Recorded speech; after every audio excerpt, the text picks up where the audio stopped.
What happens in relationships where the other person is demonstrating toxic behaviors, ones that we can put under the umbrella of they're not trusting? So time and again, we are witness to and we observe that they don't trust the people around them, that in the psychology of their behaviors is the root of fear. And in the operation of their fear, they are choosing to do things that are rubbing other people the wrong way. In our personal life, what do we do with those relationships? Oftentimes we'll distance ourselves from those people, or we might remove them from our life entirely. In the professional workplace, we can't do that. We have to learn how to work with them. So how do we engage with individuals who are demonstrating really toxic behaviors, especially if within the psychology of that behavior, they're operating from a space of fear, of insecurity, of uncertainty? They may also be operating under that space in a very egocentric way. How we do that, if we are willing to do it, because step number one is choosing if we want to try. How we do that is by depositing into the trust bank. We have to spend one-on-one time developing and cultivating a relationship to prove to the other person with our deposits that we are trustworthy. Trust is finicky. We don't get to choose when that person will reciprocate trust or feel trusting. The purpose of fostering that type of relationship is to get to a space where the other person can actually tell you the root cause and the drivers of their behaviors.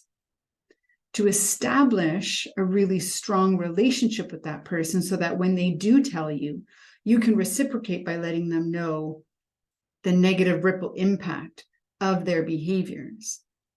And hopefully at the end of that, that person gets to see that the way they're going about it is not the right way to go about it, that there is a better way. And then they choose to change and shift their behaviors to the better way. And not only does the relationship itself become repaired and we work together really well from that moment forward, but the negative ripple impact of that person's behavior is also repaired. And so the bystanders of that also have a much better working relationship with that individual. That's the ideal. Is that utopian? No. Does it take a lot of work? Yes. Will it often take a lot of time? Absolutely yes. Will you take one step forward, two steps back? Yep. Which is also why in the workplace, you need to determine if sometimes we won't reconcile that the effort, time, and energy to put into rebuilding a relationship is going to be worth it.